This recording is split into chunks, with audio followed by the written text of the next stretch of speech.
Says, Can you hear me all right? I can hear you. Can you hear me? Yes, I can hear you just fine. All right. So this is happening finally. Yeah, sorry. I wish I had like a real excuse, but I just like can't commit to doing anything right now. It's been like that for a while. So finally, yesterday, I was like, I was like, all right, I can do it. Because I just felt like such a son of a bitch at that point. That's all right. That's all right. I know that like people have stuff and life and stuff happens and whatever. It's fine. Yeah, I mean, I kind of do, but I also like sometimes it's just like a terribly anxiety-inducing just thinking about like having to talk to anybody about anything. So, Have you but been like going out, interacting, or just staying on your own? what's that now? Have you been going out and interacting, or just being like by yourself mostly? We are mostly alone. I mean, so living in central Pennsylvania, and it's kind of boring. Uh, but there's plenty of nature around. So I don't know. So my partner will go on walks, and we go to the store when we need to. Um, I have kids, so I'll see my kids here and there. But mostly we're just kind of hiding out. We've had to go like up north to record a couple times this year. Um, so we're trying to minimize our contact with people. Mhm. Yeah. And during this time of like semi-isolation, at least, have you learned any new skills? No, no. I wish that I had, learned how to do something that I've always wanted to do, but no, I haven't. It's a weird time. It doesn't feel like there's all this downtime to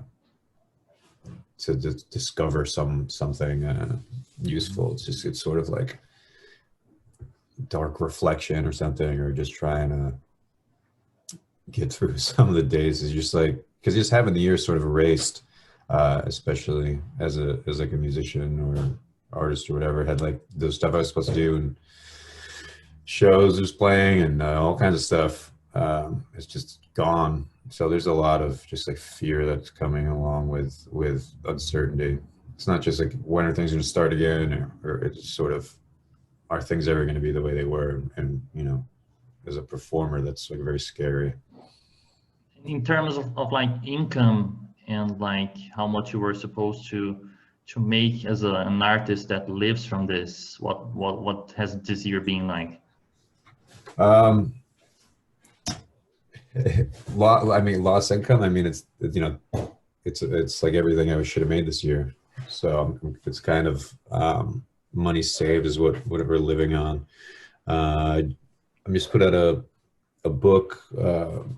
My friend Jeremy Baum at Secret Voice just did release a poetry collection that is a collaboration I did with my friend Dan Dara.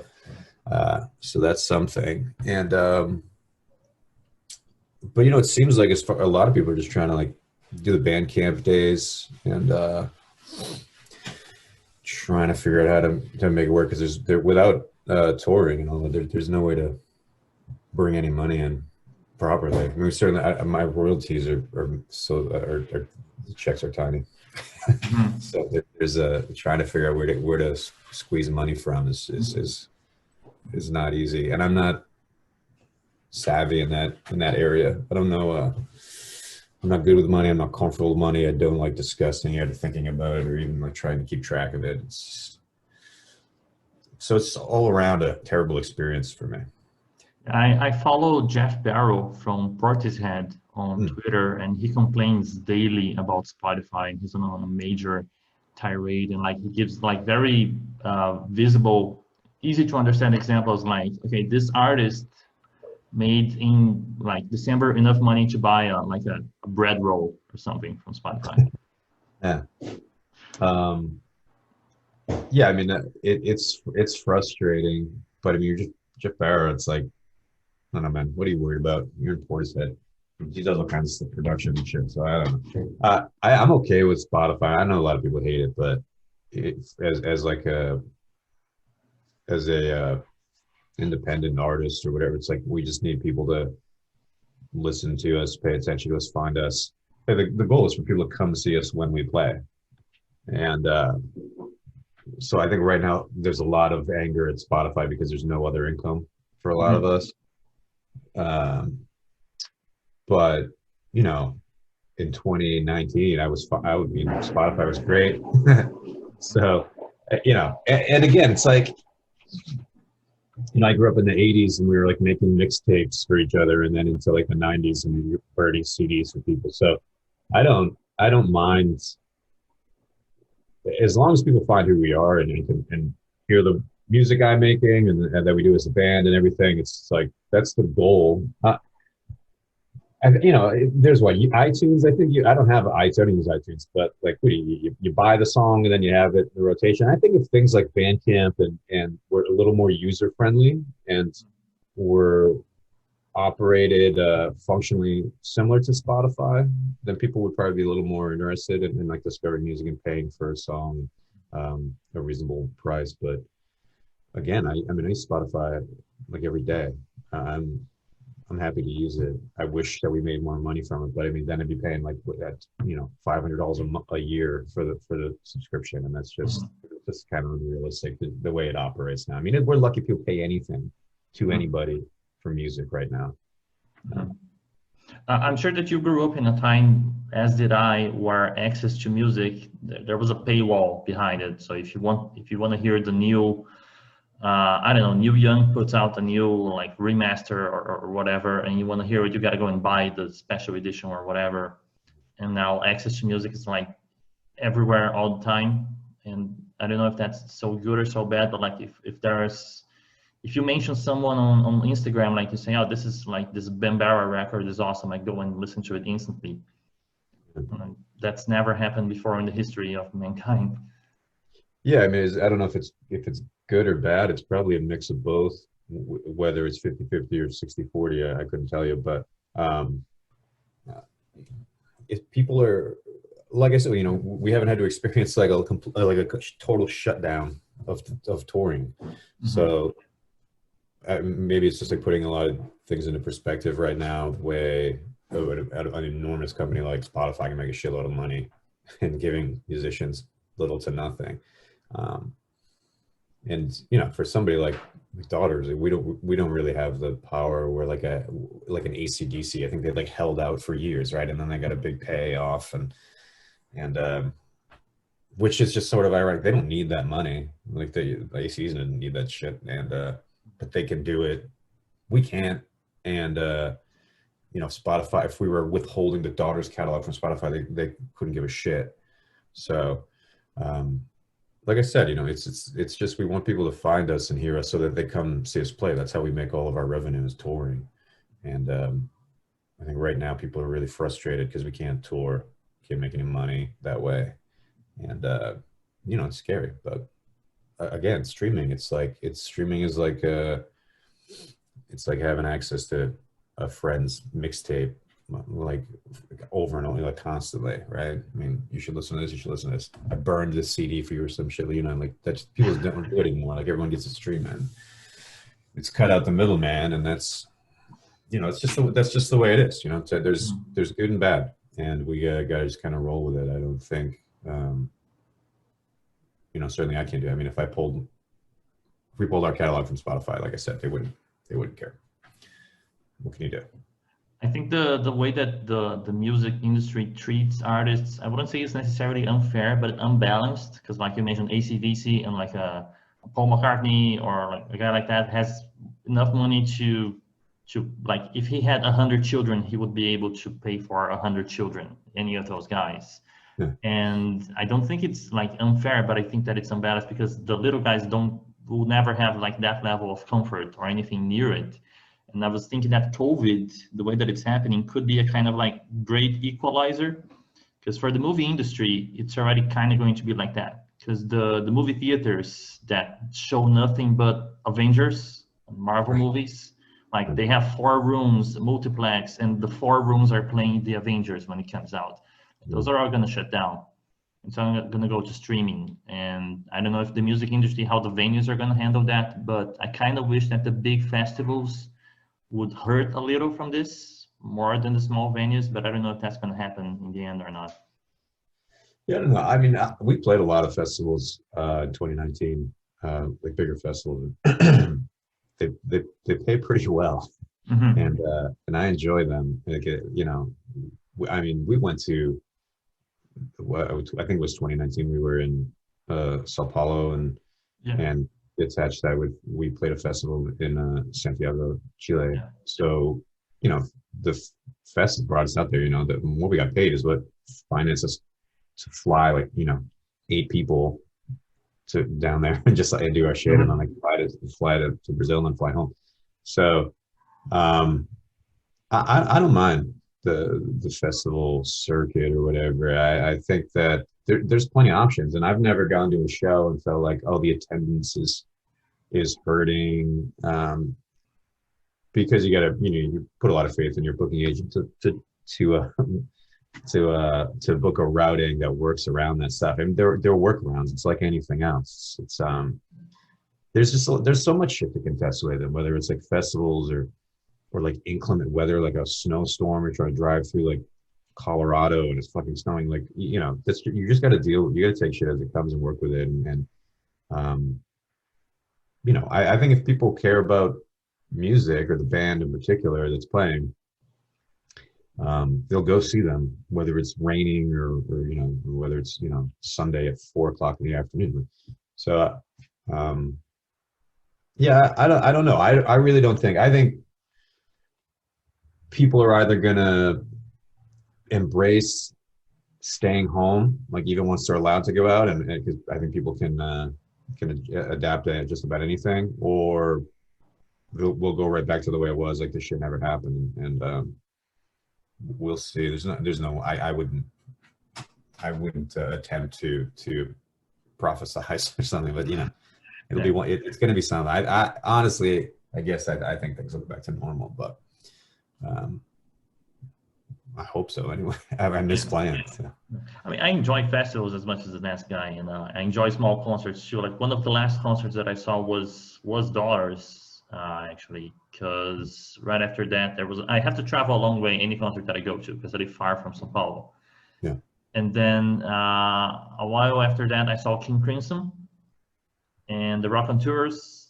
And that was the end of it. I haven't seen any concerts since. It's been over a year now. It's crazy that this is the longest period I've ever been without a concert. Yeah. I barely remember anymore what it is to go to a concert. But anyway, I hope this is not overkill, like music geek overkill. But no, it doesn't bother me. Anyway. Well, they're great records. Yeah. And then our record too, whatever. Anyway, the plans that you had for this year for touring, I remember that there were scheduled some dates that you were going to do with Lingua Ignota that obviously never happened. What was the plan for that? Were you going to do your own songs or cover songs, or what was that going to be like? We were doing a festival in doing a solo set there, just my work, and then we were going to do a collaborative covers set on a different night. And but I have a record that'll be out next year, and so it was just a lot of it was my own. It was gonna be my own stuff. Roadburn, there it is. Yeah, Roadburn. All right.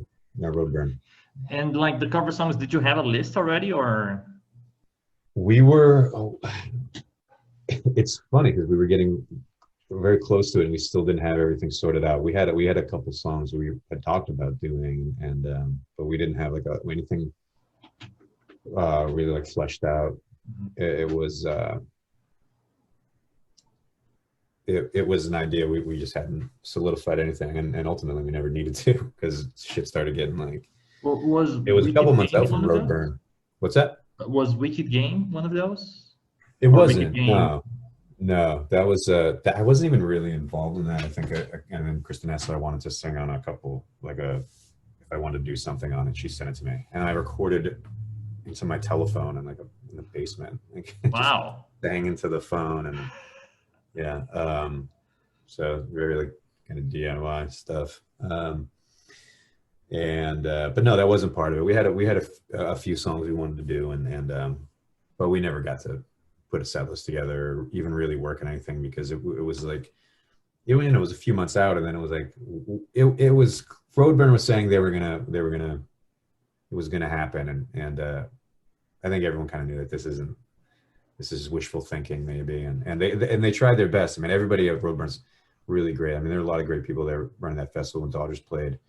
I had such a great time there, and everyone is wonderful, and Walter's wonderful, and he runs a festival, or is the figurehead, and everybody there's great. I love it. I'm hoping to get back there and play when when everything's happening again. That'd be great. So, but yeah, we Daughters had we were playing Oblivion in Austin. We were going to Australia for some shows, and just like, everything just, and I was going to do solo stuff in all those places. So I'm very disappointed and bummed out it didn't happen. Speaking of solo stuff, what's the status on the solo LP at the moment? It's done. There's a backlog at the mastering studio, so it won't be mastered until mid-January.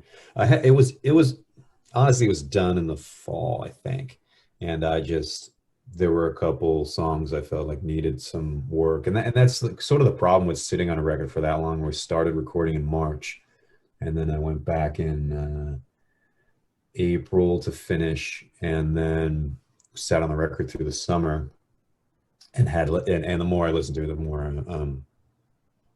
I wanted to change this and change that, and luckily for me that the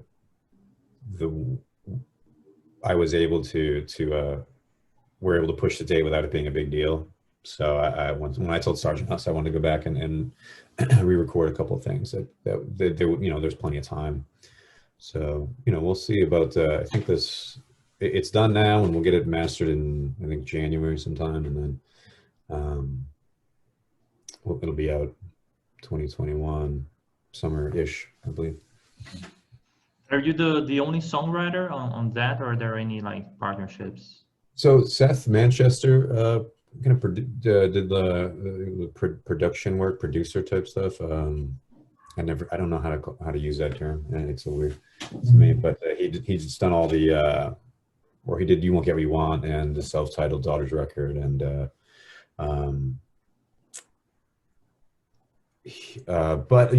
so Kristen Lingwignota played on the record, and John from Daughters also played, and Evan Patterson, whose project is J Jail. I went in with like 20-something demos, and then I just decided that I didn't want to work with the demos.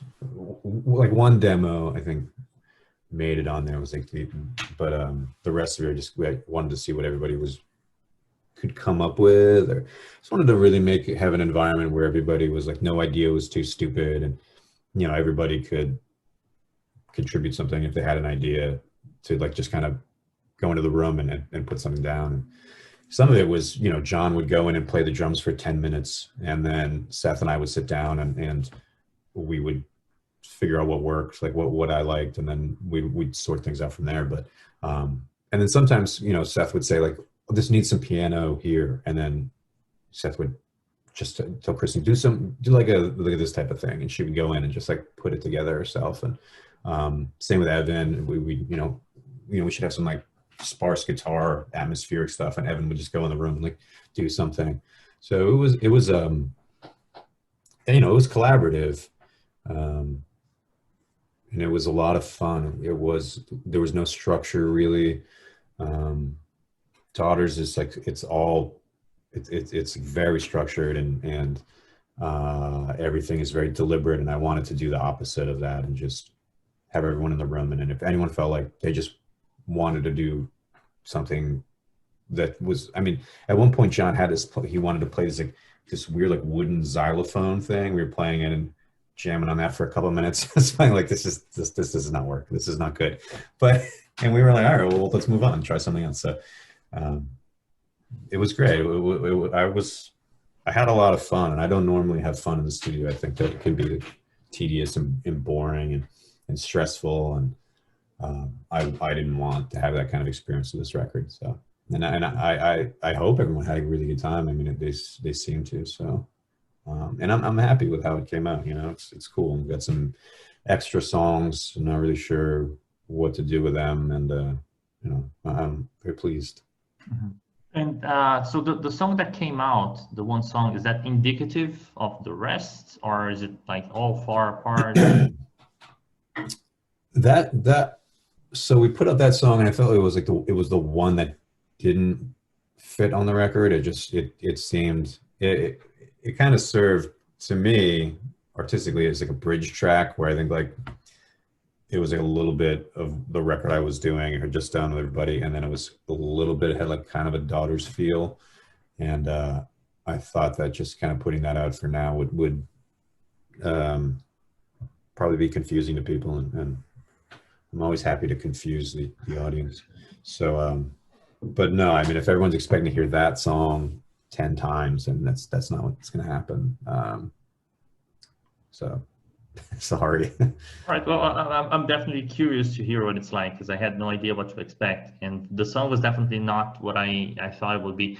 I was almost afraid that it would be like one of those Mike Patton solo records. I don't know if you heard that, but that it's like just noise basically.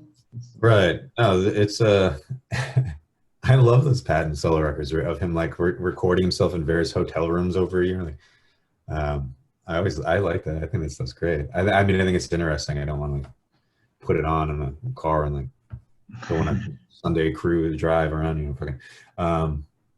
But no, I mean, there's a lot of experimental stuff. I did I was kind of like putting like tying a gutter. I had to I went to Home Depot, like kind of like I bought various bits of tools, and so there's like saws and metal and Chains? hammers, chains, and yeah, all kinds of shit like that. So you know, I'm not like a guitar player. I'm not a very good drummer. So you know, music for me is like what kind of sound can I make, and how interesting is that? You know, I recorded some clogged air vents and you know birds stuck in a birds stuck in an air vent and things like that. So like there's a lot of weird sounds like all throughout the record, and you know I wanted to have kind of like an Ensters and a Neighbotten vibe where kind of like what can I create out of this found or lost sound and do something with it. Yeah, that was my intent. Those are my intentions. My next question was going to be what's up with the chains, but I guess you already answered that. Yeah, yeah. I it's my instrument of choice or something. I don't know. I have this chain, and I use it for a bunch of things. So um, unconventional, I guess. I'm a pretty big fan of Nine Inch Nails, and you know that Trent makes a lot of soundtracks nowadays. Yeah. And then somebody made like a really good quiz that was Trent Reznor's soundtrack or Home Appliance. They just played like a 3-second clip, and you had to guess whether it was a soundtrack or like a vacuum cleaner or whatever. And I got most of them wrong because it kind of ruined the soundtracks for me because I was a big fan of those soundtracks, and then I was like, shit, this is like a washing machine. Holy crap! Yeah. But you know, going back, I still think he's brilliant, and I haven't seen his. There's a new Netflix movie about the writing of Citizen Kane that he scored. I haven't seen that yet. I heard it's pretty good. It's called Mank. All right. With Gary Oldman in the main title, the main role. Right. Anyway, so recording stuff. Are you recording with daughters at the moment, or writing, or what's that like? We're writing. We're you know we were hoping to have a record ready and to record this year, but you know a lot happened in everyone's like personal lives and COVID, and I think it sort of kind of dashed any like artistic hopes some people had, and you know, and it's tough. You know, we all live in different places, so it requires a lot of traveling for us to get together and to play. So there's just a lot of uncertainty and frustration. I think, you know, it's a lot of things. I think the state of the world is a bit overwhelming. So it hasn't made for a very like creative place as far as like dollars. I think like obviously this would be very creative if we were like if we sound like the Dead Kennedys or something. You know, we'd have plenty to write about. But that's just it's not how it's working for us. You know, that's just how it goes. You know, it's unfortunate, and but again, like I wouldn't want to put out a record right now anyway. Like you can't play, you can't really promote it, can't really do anything with it. And I think a lot of people aren't really ready for records this year. You know, I think everyone is a lot of it short attention spans, and people want like comfort sounds and things they're familiar with, as opposed to trying to like get into a new record. And I don't know, it's tough. It's a very tough landscape. Mm-hmm. Video games are pretty big right now. Yeah, I'm sure. I mean, look, I play this stupid Simpsons game on my phone. Like I play like crazy this year. Like if I play it constantly, it's just like I don't know what else to do with myself. So those games are cancerous. Those games, like they consume you. Like yeah, I of used to course. play some of those too, and I just stopped because I was going nowhere when I noticed. I like things with a storyline usually. Yeah. Well, I think it's a good distraction. I know, I played a lot of video games as a kid, and video games are certainly a lot different now. I enjoy video games now. I've tried. I had shoulder surgery several years ago, and I bought a Xbox so that I could play. Well, I'm going to be stuck. I can't really do anything for a bit. And I'm going to use my arm so I can kind of just hold a joystick or whatever, like a controller. And I bought it, and everything was like, it was an hour just to get like from the beginning to start playing the game. Everything, you can't just sit down and play a game for half an hour anymore. So yeah, video games right now don't appeal to me. But this stupid phone game is like, I go on, I touch the screen a bunch of times and I close it out, and then I go back to a couple hours later. It's not, you know, but it's just a nice distraction, you know. It's, I don't know. Yeah. Yeah, I was wondering. I think nobody should expect the Dollars record so soon, because like you really take your time, right? You have nothing like hurrying you or like a deadline or whatever, right? We don't have a deadline, but we were hoping to not do the typical like every 5 years or 4 years or whatever put out a record. We were kind of hoping to, you know, we were hoping to have something like ready for 2021. And right now it's like, doesn't seem realistic, or maybe late next year. I don't know, but we were trying to get, like, we were going to really get to it this year and work on it and write it and have it recorded. Like we were hoping to be recording right now, you know, or to have been done at this point and ready to go next year. But we don't. We got some demos, we got some songs we're passing back and forth and like talking about, and not enough. You know, it's a little disappointing, a little frustrating, but you know, that's how it is. It's just the current state of things, and we gotta roll with that. Do you get together and get like, okay, this is the direction we're going this time? Or do you talk about the process, or do you just do it? We do. I mean, there'll be some discussions about like what vibe we're looking for or what we should build on, and that's kind of been a lot of the conversation right now. We have a group call that we do, a couple of us, myself and John and Nick, every week or two. We'll just kind of talk about how we're feeling and the state of things and of the recording and the songs and where we'd like to focus our attention. I think Nick will have some demos. We share Dropbox, and we'll listen to songs in the Dropbox and talk about them. So there's some discussion, but there's also, we want to give each other space to just kind of put something together that could be some early demo that doesn't sound very good or whatever. Someone will be like, well, it just needs this, or, you know, we want to give each other like enough space to kind of create something possibly grand that we can either trim or expand on. And you know, we don't want to like extinguish anyone's flame. So just try to work with the material as it comes out. Some stuff doesn't work. I mean, we demoed a few things, and afterwards we thought, well, this, you know, these aren't really working. There's some good parts, but you know, it's hard when you don't live together. It's not like going to practice every day.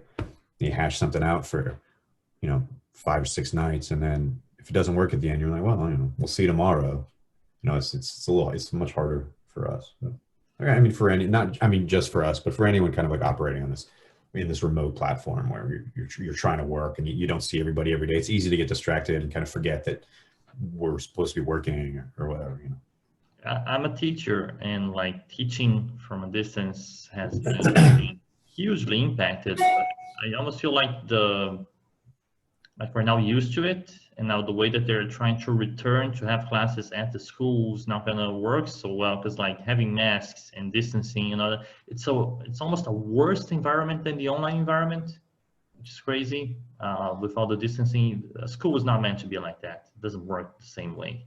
It's a tense environment, you know. It's uncomfortable. It's like people they get in there and they're nervous, most likely. You know, my oldest son was doing some remote learning here at the house for like 2 weeks, and he just like couldn't focus. I mean, he's 6. He's like can't focus, getting bored.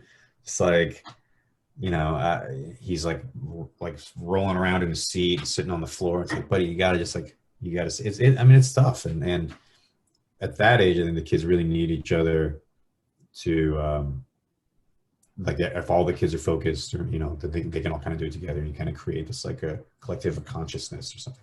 But and that's the vibe. But the remote learning student for the kids is hard. I mean, I think at this point, if I was in college or taking courses somewhere, I would much rather be sitting at home doing it and kind of operating in my own world. And so some kids really thrive in this environment. Like we're surprised like to see kids doing better this way than they were at the school. It's a minority, but it happens. Yeah. It's interesting. I mean, of course, it's not going to be. There's no like. It's not going to be uniform, right? If it works for some people, it's not going to work for others, and you know, some people might not only work for them, but they'll thrive there. Yeah.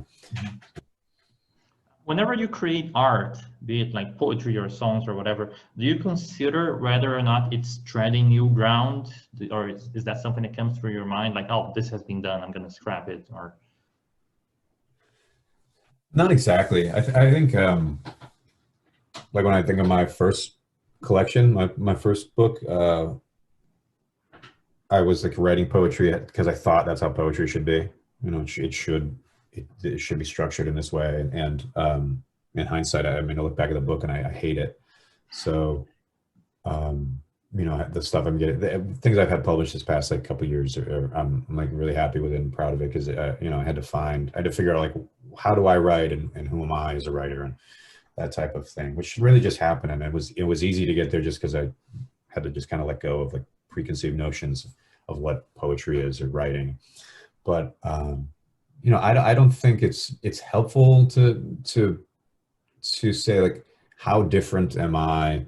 You know, how you know, you can only, there's only so many chords you can play on a guitar, right? So I mean, drum beats are recycled, and I think like the end product is what's important, and like what we come out with, and if it's enjoyable for the listener, if people can relate to it. And you know, it's always interesting when someone can do something new. I mean, I read House of Leaves by Daniel Lewski, and it was incredible. And you had to move the book. It was so interactive, and but do I want to do that with every book? No, certainly not. So I'm perfectly happy with starting at page 1 and getting all the way to the end, and then like, you know, what I get from the story. So like, if you're a good songwriter, if you're a good storyteller, you know, the stupid expression that the proof is in the pudding. You know, like if it's good, it's good. And it's really that simple for me. I try not to think like, you know, are we doing something new, or are we gonna fuck anybody? Are we gonna blow any minds with this shit? It's sort of, I don't know, just like write something we're happy with, and whatever it does, it does. I mean, because the reception we got to You Won't Get What You Want, we didn't think we were writing the reception we got is not we didn't expect that at all. That just blew us away. So I think, and if we were trying to do that, we would have failed. You know, we just made the record we wanted to make that we were happy with, and you know, we have no control over opinions or critics or reception. And we just hope for the best, put out our shit, and hopefully people care enough so that we can play and pay the rent, keep the lights on. I'm hugely, like, I was hugely satisfied listening to the last record, because it, I wouldn't say that it's like breaking new ground necessarily, but it does sound like nothing else that is coming out at the moment.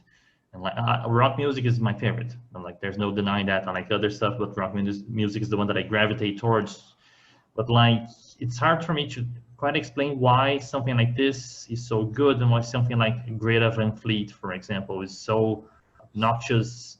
Like, makes people want to puke, and like people are like, but it's still rock music. I'm like, but like it's not coming from a pure place. It seems like it's coming from like, oh, I saw this video on YouTube of Led Zeppelin, like in low quality, and I'm gonna do the same. I don't know if that makes sense. Or oh yeah, it does. I mean,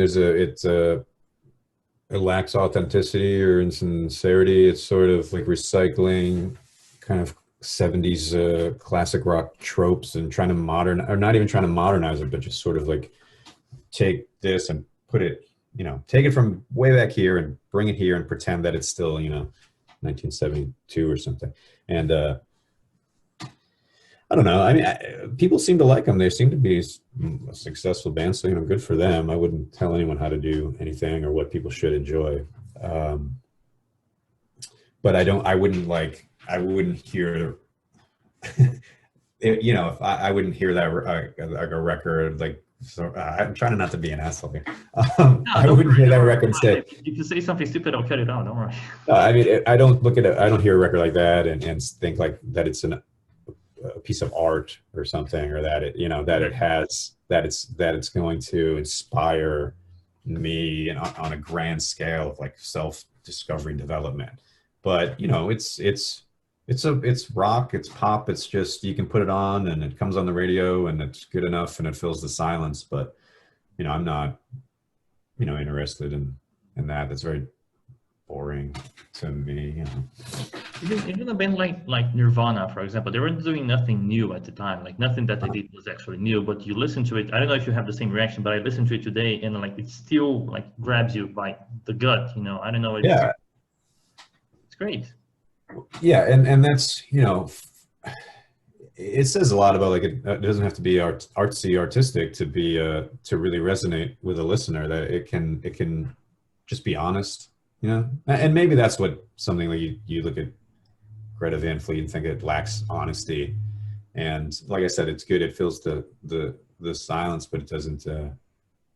You're not going to really get anything from the listener, have an experience. And I talk about that a lot. Like I want to have an experience when I'm listening to something and to connect with it. That's how I felt about, like, I mean, that's what really fucked me up about, like, Kristen's record, like Caligula. It was just like listening to it was like having an experience. It wasn't just like it played, and that's, I mean, and I'm a big Scott Walker fan, and it's his later catalog, it's just like, but it's like, it's an experience you have, just like put it on and go into a different room or something, so where you can say that about a lot of Walker Brothers work, like, that's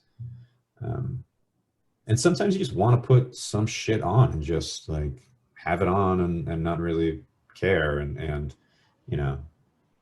like I'll listen to, like, like, for example, like Iggy, it's like, Lust for Life is an amazing album. Like, yeah, like that. Or like, I love Instinct. I think that's a great record and shit. But like, I could just put on Brick by Brick or something, just like kind of like, who gives a shit? But like, if I really want to like sit and listen to his like work, like, yeah, Lust for Life or The Idiot or something, and just like really get sucked into it and have an experience as opposed to just listening. I guess it's like the difference between like a bag of Doritos and a full course meal. Like you can eat either of them, and your stomach's going to be full, but one is going to nurture you and the other is not. Yeah. Because And I mean, it both work, right? I mean, it'll get you to the next day. So that's yeah. good enough. But, you know, they're just different listening experiences. And I mean, and both are great. Both are fun, you know? It all works. If it's good, it's good. If it's bad, it's bad. But it's also like, I mean, there are plenty of bands who are, they sell lots of records, and that's just, it's shit I hate. Like, I hate it. But like, I've got, who am I to say anything? Like people have preferences and people like things, and I have there's shit I like that nobody wants to hear. And I used to work at a record shop, and I remember I put on like, I was playing a Swans record. This was in like, 2004 or something, or whatever it was. And like maybe Soundtracks for the Blind or something. And a customer, what is this? And I was Swans. And he said, I don't get it. And I was like, it's not a math problem. There's nothing to get. You like it or you don't like it. And it's fine. Like there's shit I like that you just don't like. And there's stuff I think is great. I know there's something that, and what are you going to do, man? That kind of shit is just. I guess having some context helps. Like sometimes to have an angle to approach something. Like I remember when I first tried listening to hip hop, I had no idea where to even like get to, and then I started listening to like Kendrick Lamar and a band that people ask you all the time if you are a fan, Death Grips, which I know you're not. Right. Like it took me years to actually find the right angle. And with Christian's record, Caligula, it was the same thing. It was just like a hip hop record for me. The first time I heard it, I couldn't get through it. And then as I started seeing more about her and reading more about the process and seeing her pictures, and then I tried again and again, and then finally now I know, like, holy shit, it's an amazing record. And I can't put it on just any time. It has to be a specific mood for it. Yeah. But now I get the angle. And Swans, you mentioned, Soundtracks for the Blind is a record that I have tried to go to a few times, and it hasn't really like clicked for me. While their later catalog, like the trilogy they did, like the Seer and To Be Kind, like that clicks instantly for me. Yeah, I mean, it's not, but not every listener is like has an analytical mind where they need to, some people. I mean, I just think that like anyone, like my sisters or something, they don't give a shit about music. They just like that stuff. It's on. It's like they put the radio on or whatever, the top selling shit on iTunes or something. They like that type of stuff. Like that's what they'll dig. So, there's a buddy of mine works one of the programs I work, like AA, and we didn't know each other. We met like through the program, and he was saying like, yeah, I heard your music. It's very interesting. Like, yeah, man, it's not like you're not into it, and that's totally okay. I mean, you want to listen to the Grateful Dead or some shit, and like that's cool. So, it's just like expectation that what we measure success, I suppose, as like you have to be this. If you're playing pop music, you have to be like Taylor Swift or Beyonce or something, and anything that isn't that or is trying to do something else like isn't good or anything. I mean, that's all bullshit. It's just these are just opinions. There was a point where you turn on the radio and it sounded different than it does today. What it sounded like 10, 15, 20 years ago. It's just like a totally different experience. So tastes change, and the grand, the overwhelming, the masses, sort of decide what is pop culture or pop music or and that all comes and goes. So, and like yourself or myself, like just a different kind of listener that is more interested, as we said, like having an experience with a record than just like whatever works, whatever's like this cookie cutter, fill the void type of shit. But I mean, different types of listening, and no one's right, no one's wrong. It's just a different approach. As long as we're all getting something out of it, it's fine with me. At the same time, like the focus we put into music is like the same focus that somebody else is going to put into their work or into reading a book or writing or like any other kind of thing that interests them the most. That's why I try as hard as possible not to judge when somebody says like, oh, this music you're listening to is garbage. Like, I get that there's something else that will pique their interest more. It's hard to judge. I have kind of a loaded question here. Whose reaction to your music matters the most? Like, among the people that you know, whose reaction is going to be the one that kind of gets to you if they say something really positive or really negative?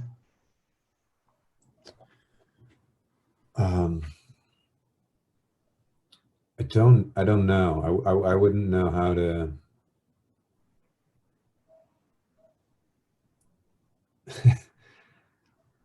I try not to put too much into other people's reactions to stuff, because it can screw your head up if you're if I needed a particular type of reaction from somebody and I didn't get that, it'll ruin my day.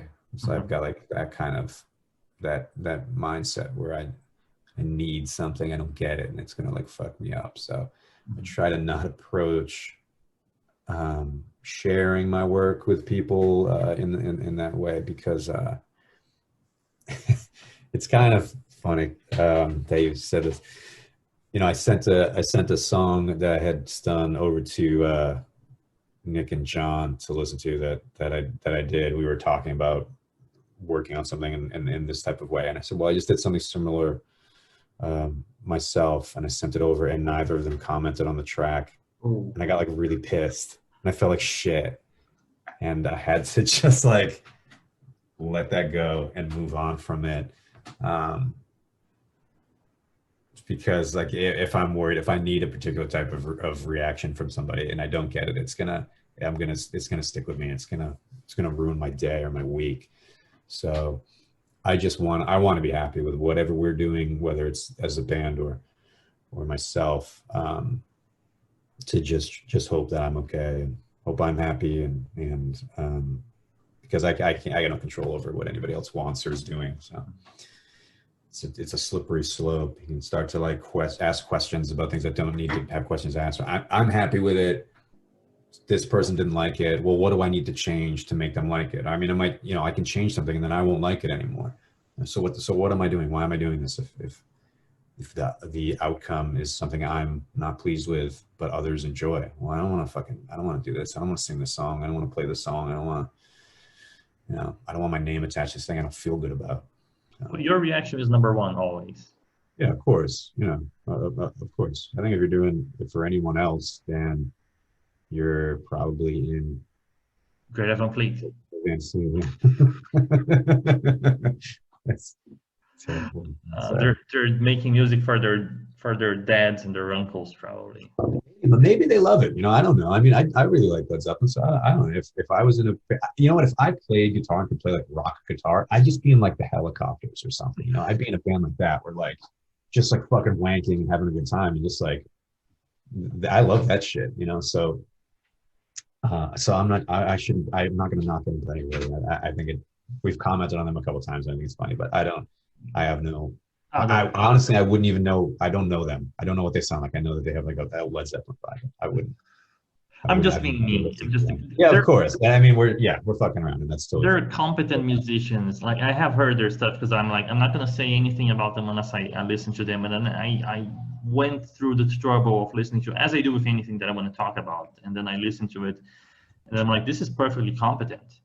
And what fucks up my head is, I think, what if this record came out in 1969? Would I judge it the same way or not?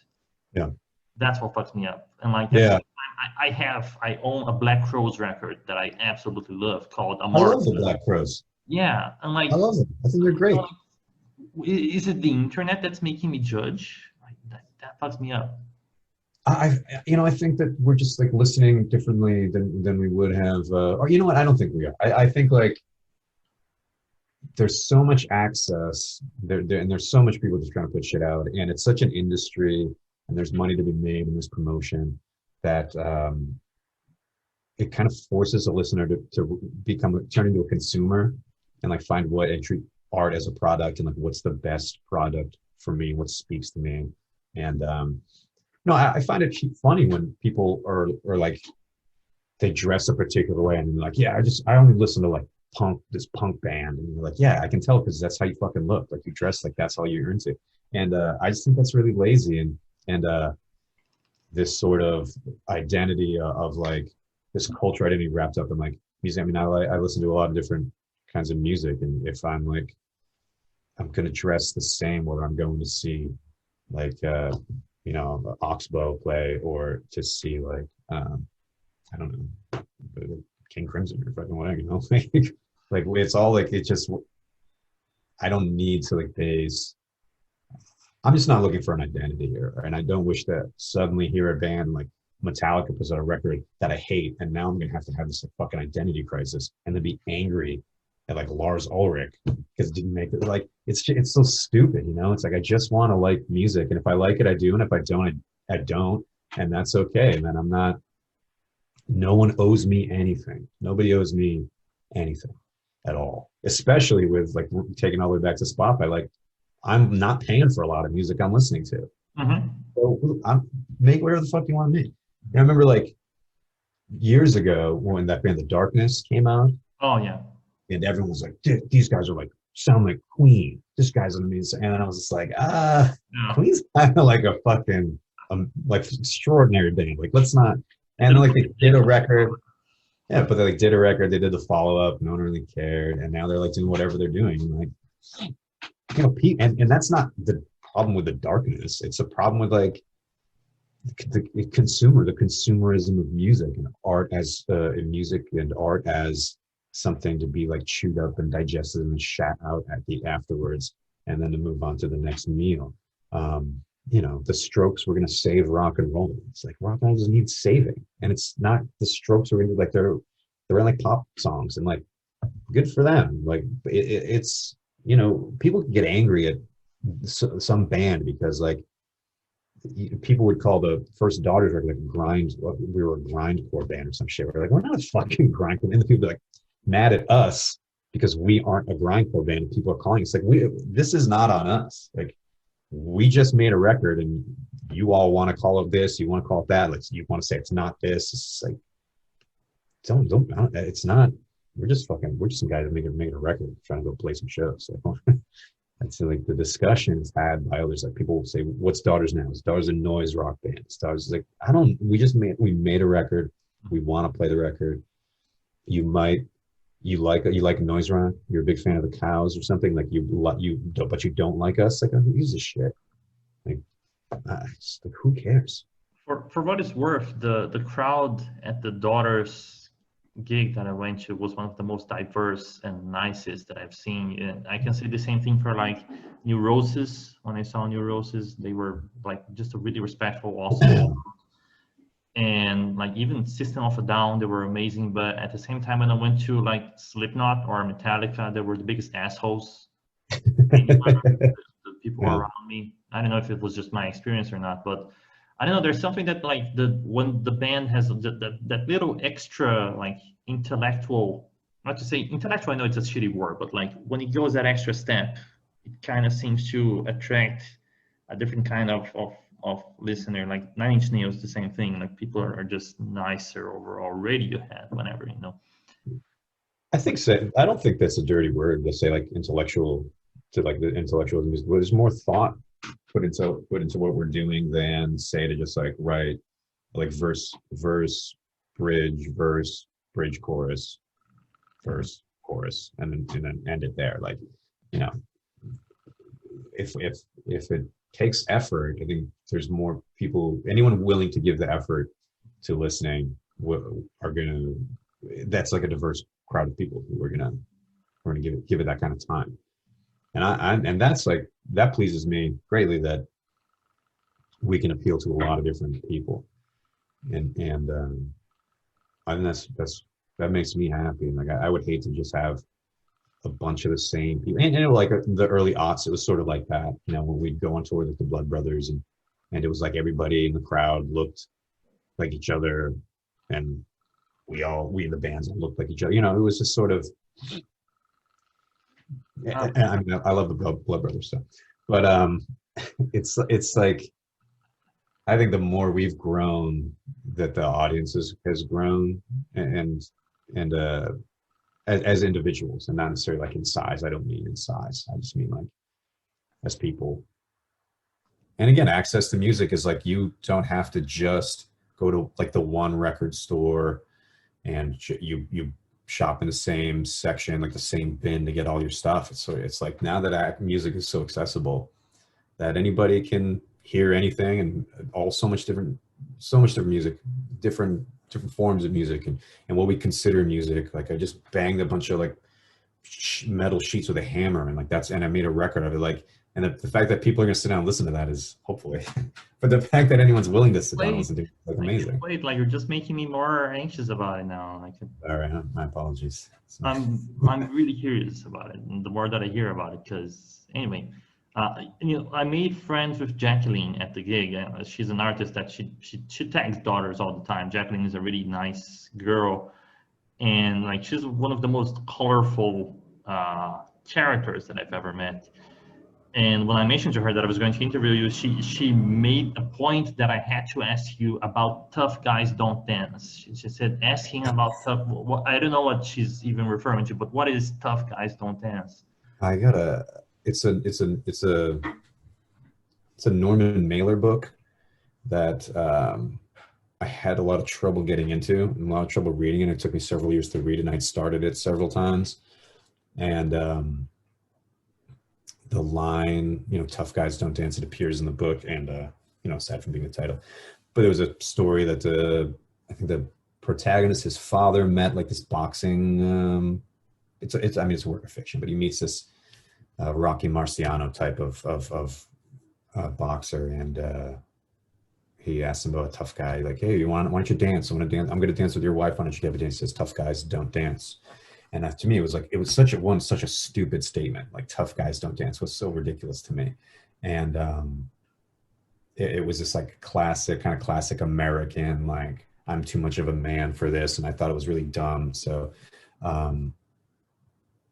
yeah, and then my struggle with the book, like reading it, starting it several times. I had like kind of a strange experience with the book. So I got the title of it tattooed on me. And also because I mean, I like if you see me on stage, I'm dancing around like a fool. I'm not a tough guy. So it was just the whole, like, I think like the irony of it and all that. And so I got that. It meant a lot of things to me. So yeah, I get it. Yeah. I get it. She's going to like to hear this, I'm sure. I remember when I went to the gig, I was going to interview you, and then your manager said that I was going to interview Nick, and then he said, actually, you're going to interview John. And then I did interview John.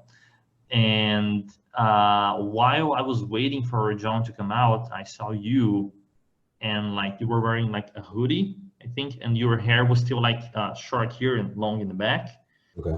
And then I remember seeing you thinking, who's this guy? Who's this asshole? It's like, geez, this is a journalist, this is a roadie, like he. And then on stage, I saw it and I said, "Oh shit, that's the guy. That's the guy that I saw." He, like, you look like a tough guy on stage, but off stage you look like the nicest person. That's an alarm. I apologize for that. That's all right. My wife just woke up. She's not happy that she was walking. Anyway, but during John's interview, I did ask him a question that I have to ask you the same about the number of people telling you how to do your job. Has it increased or decreased since you put out that song? You know, I don't have a real job, so no. But you know, it's sort of like it's more aimed at, and you know, like a lot of what we talked about is people who think music should be done a particular way, and critic, you know, people with their own criticisms, or bad journalists, or you know, people like that who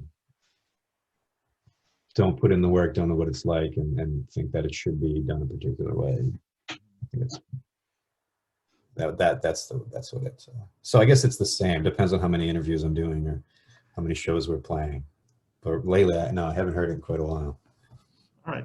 I used to blast that song coming back from work when something shitty happened, and it was just such catharsis Like, it was Yeah. perfect. That was my jam when I came back from Rome.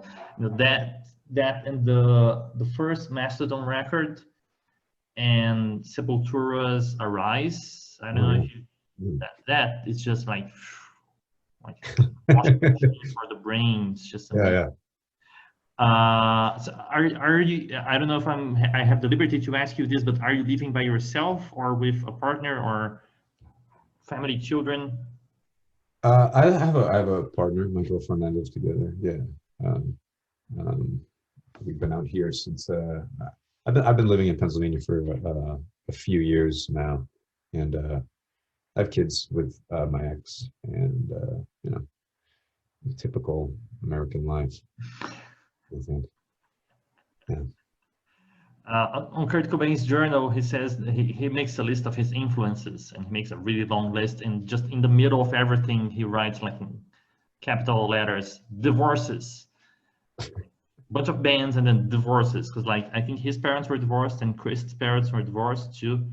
Maybe it's like I don't know. I don't know what the religious population is. I know you have that very large Jesus there. Yeah. Yeah, And we have standing the over. giant Jesus. Yeah. I don't know. Like maybe Catholic it's a country.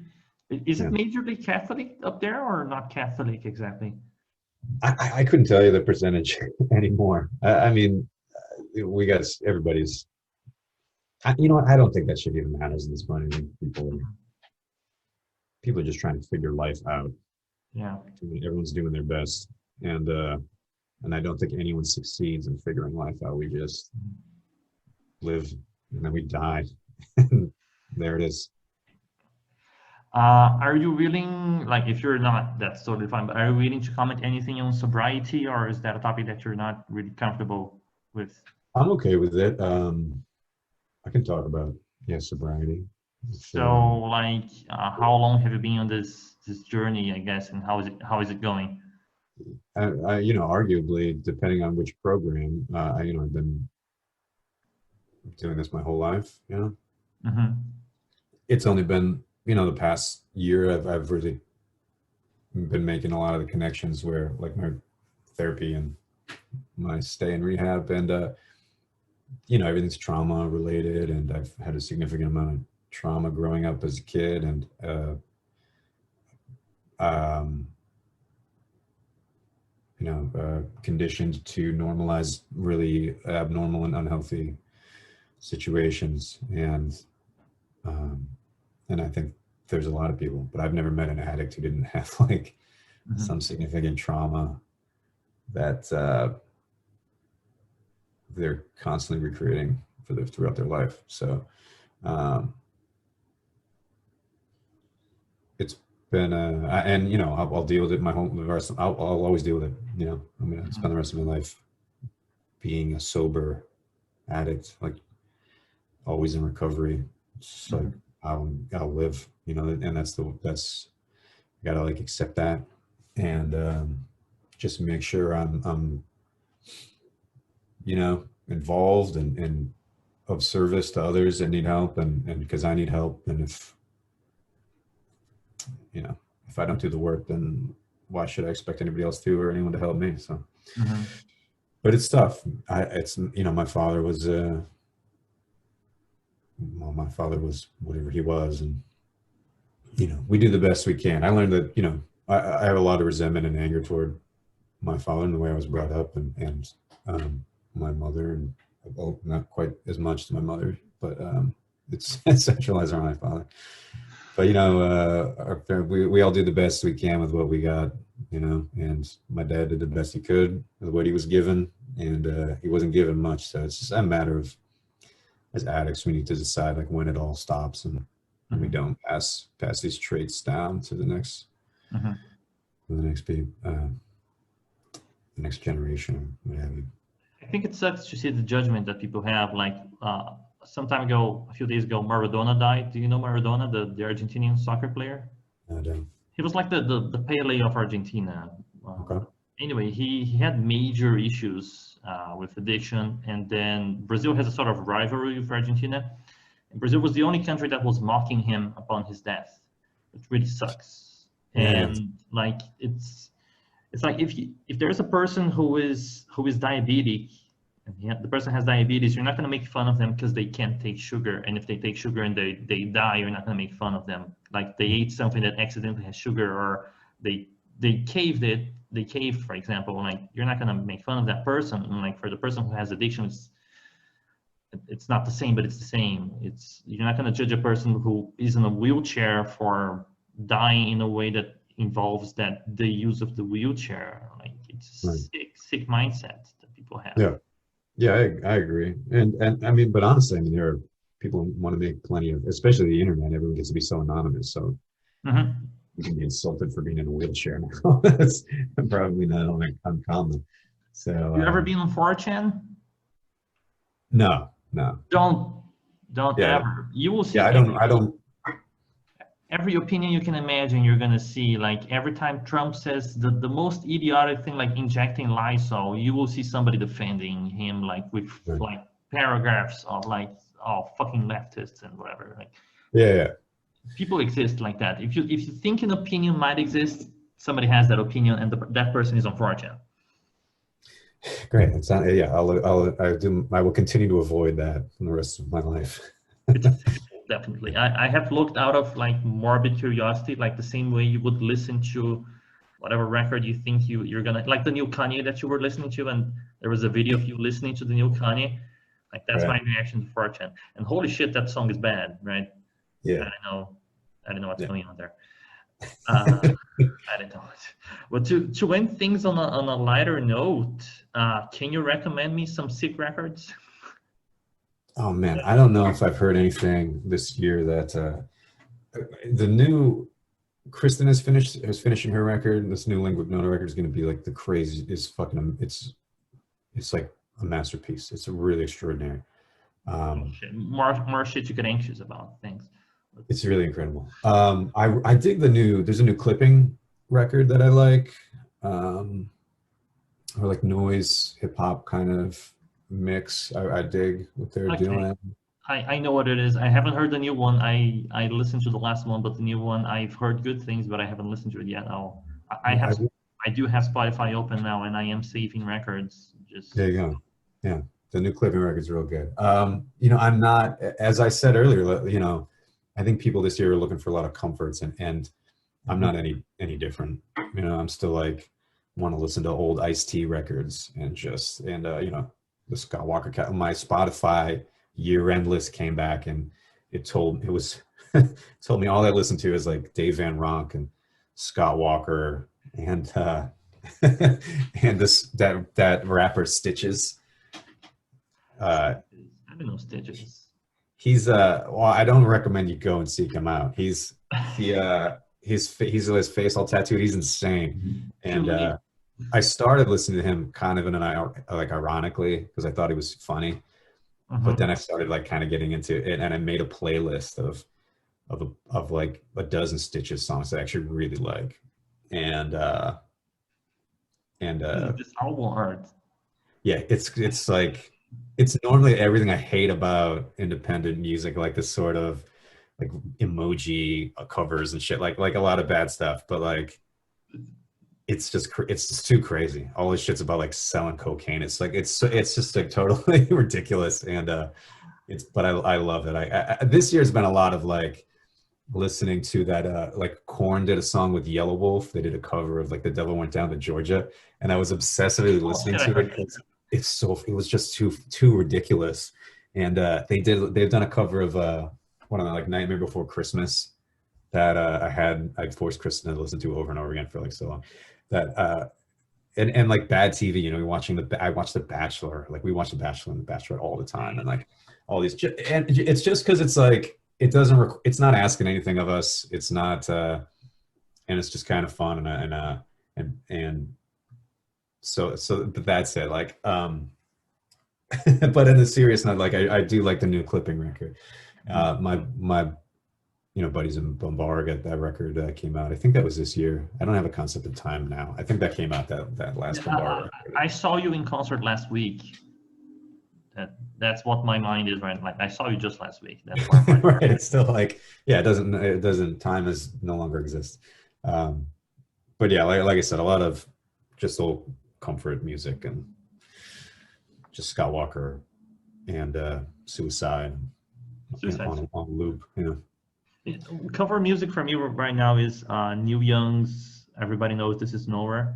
All right, yeah. That oh my Great. God, such great feels coming from that.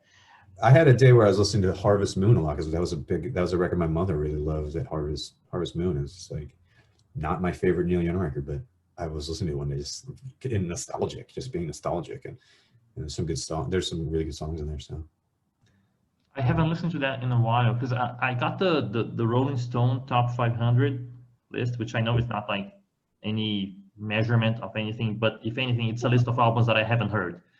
A lot of them, and then I'm just going through them just to find stuff that I haven't heard. And like there was this Neil Young record called "On the Beach," I think, which somehow I never listened to it, and then it's amazing. And a lot of other things that I just came across and like, oh shit, this is a gap in my. Well, his catalog is great. He's got he has like a rockabilly album that he did that I love that record. Like I can't think. Yeah. He's like all dressed up and he kind of looks a little bit like Elvis or Buddy Holly or something. But I can't remember the name, but I really like that record a lot. And he did a couple albums that are like kind of electronic related that are like, I think one's called like Trans Am or something like that. And weird glasses on the cover. Yeah, there's that, and like I think it looks like a bunch of neon lights kind of coming, and apparently like he has a son with autism or something. Supposedly the story is, I never really looked at it, and he thought he was, and this was like 30 years ago or something, 40 years ago, like no one really understood what was going on, and he thought he was communicating with his son, like he was trying this like through the music, that his son was like responding to it. That could be bullshit. Like someone told me about when I had found those albums, and someone was like, "Oh yeah, he wrote that. His son had autism." Like told this whole story that I never followed up to see if any of that was true. But if that's the story, it's pretty interesting. Sometimes the legend is better than the actual story. Like if you hear the legend, you kind of get attached to it. You don't want to hear the true story of it. Right. Yeah, but then I don't want to maybe have an interview and recite some total bullshit just to show that I'm totally susceptible to nonsense. I'm like, the internet said this, so obviously that's true. While translating Kurt's journals, there was this segment that really, I spent maybe more than 2 hours on a single paragraph where he's complaining about the journalist that during the interview, Kurt said, "Punk rock is dead for me." And then he was quoted as saying, "Punk rock is dead to me." And he made a whole page of his journal about that. And like, I kind of get what he's saying, but to translate that into Portuguese is hell. But I understand what you mean about like, you say you don't read translated works, especially poetry, that you don't really like translated poetry, right? Right. And I totally get that, because I did the best I could, but I don't know if it's enough. If I'm gonna get the reader to understand the difference, very, very subtle difference, I think, between these words.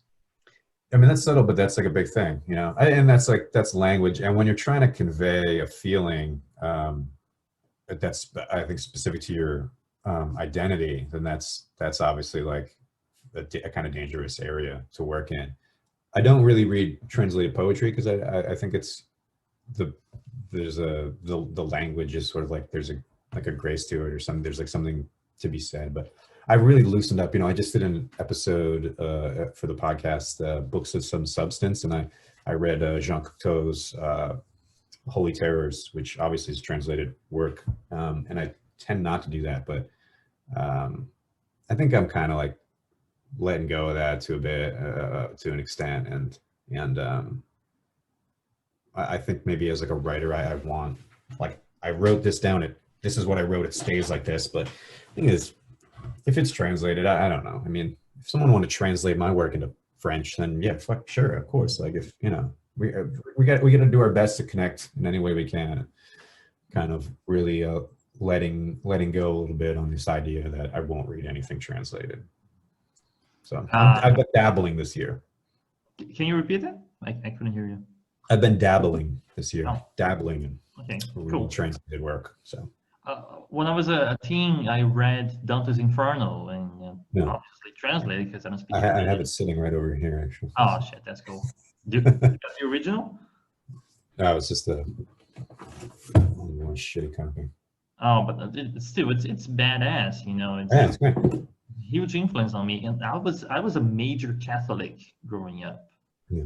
I was like sick almost, and that did influence me, and it put me further into that. But then when I got out of it, now that I'm totally out of all religions, and I can still appreciate it, but in a different way.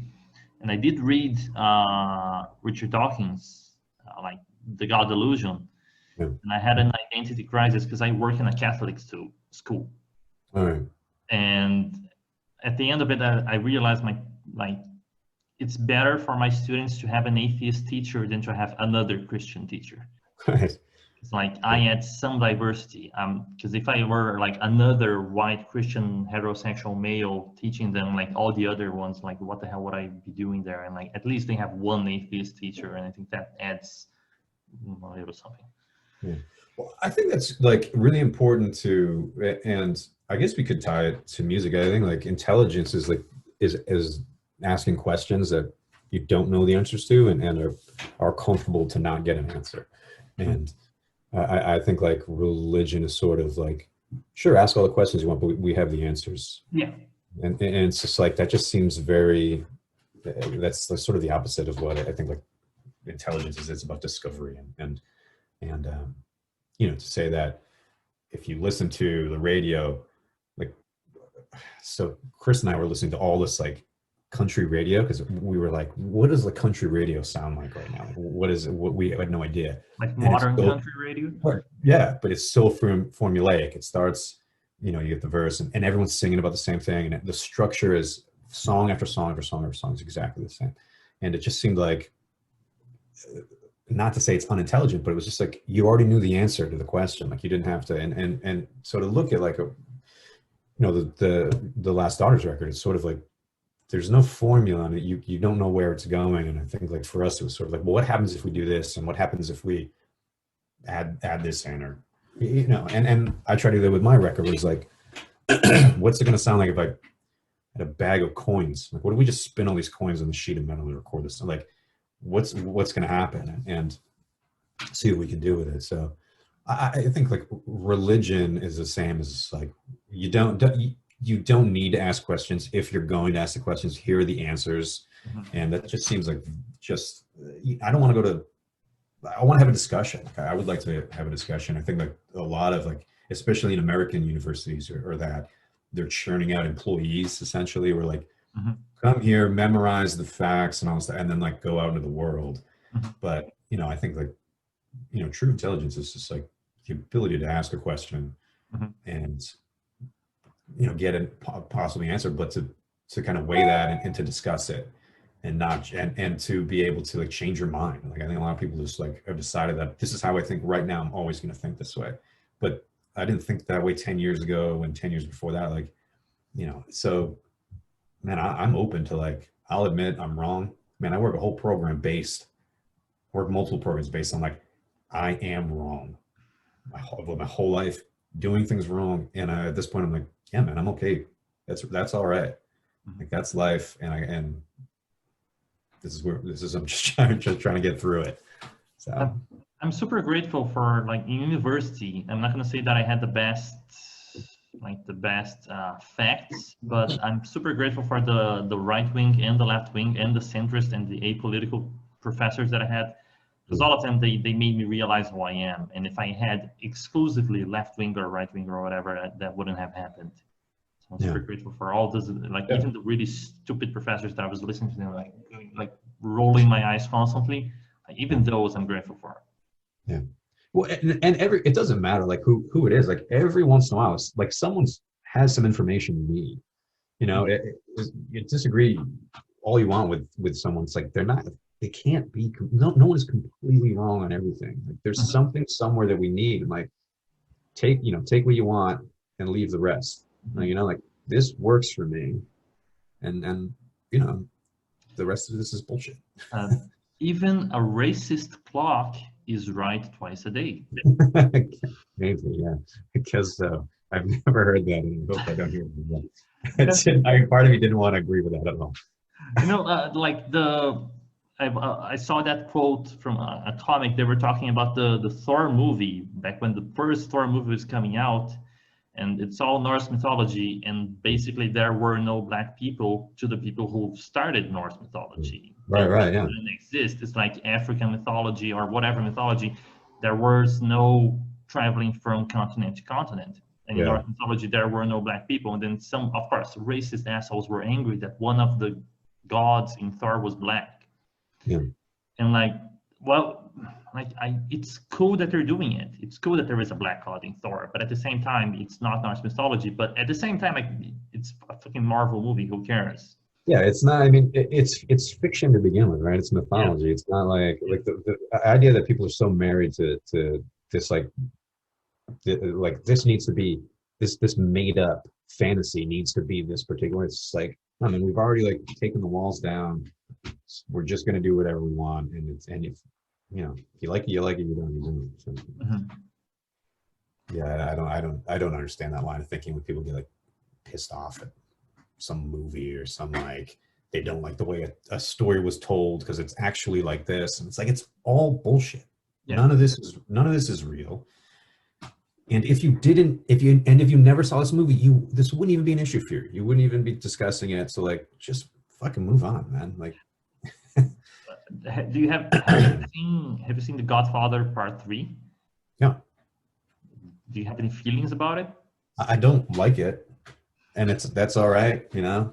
Like I love like the Friday the 13th series, and there are all kinds of movies in there I think are stupid. The 7th one is awful. The girl with like the telekinesis, and she's like, it's so stupid, but it's just a dumb movie. And if I don't like it, I don't like it, and that's just I gotta like real problems I need to figure out, not like getting all hung up on like how does I don't understand how the Flash can run. He would have to take in 400 million calories a day or something. Like that type of shit is just like, this is not worth the time it takes to talk about it. The reason I ask about The Godfather Part 3, have you heard that Coppola is actually like not remaking it but re-editing it?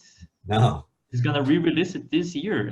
He's gonna call it The Death of Michael Corleone. He's re-editing the whole movie. All right. To like make it good. I don't know if he's gonna take his daughter out of it or not. I think that would be the appropriate move, but you know, it's crazy. Like cancel culture and these things, like recontextualizing things. I don't know. Like I don't think it's cool. I don't wanna hear a remix of this record. There are things there are points in it like that I'm not fully 10 out of 10 for me, but I don't want to hear you go back and redo it. I love it. But if we did, we did it, and if you don't like you still have, you still like the other end. Like it's all right. It's this. I don't know, man. People take ownership of things and in a way, and decide that like what. Like everything that's created, every piece of music and every film that comes out needs to appeal to them. And if it doesn't appeal to them, it's because it's bad, or and then that's just seems very self-centered and selfish. I genuinely believe that the recent remaster of the Beatles' White Album is like the top superior version of all those songs. Yeah. Wow. Like 2 years ago it came out. I think I got it on vinyl because it just sounds better to me. I don't know. People hate that point of view. They're like, no, the original mono is the only version you should listen to. Like, yeah, it's just, who cares? Sounds better to me. Whatever. Yeah. But anyway, I've taken up enough of your time, I believe, and I really, really, really appreciate it. You've been amazing. Yeah. My apologies for being so difficult, but. If I wasn't difficult, I don't know what I'd be. So exactly. If you weren't difficult, maybe you wouldn't be interesting. Perhaps. Whether or not I'm interesting I'm not sure. But you have my for whatever my opinion is worth. You're an interesting character, and your music is definitely interesting, and I really appreciate it. And I can't wait to hear more of it. And I wish you success in all your endeavors and all that. And I really thank you for your time and for your music. Like this is like not journalist anymore, but fan. Like it really helped me in difficult times. And I know lots of people that would say the same if they had the opportunity to speak to you. And I thank you for that. Thank you. Thanks. Appreciate it. Right. Well, enjoy the day. You too. Take care of yourself. Have a great day. Enjoy the day. Stay alive. Don't catch COVID, etc., etc. It's the plan. Peace out, man. Thank you. Bye-bye.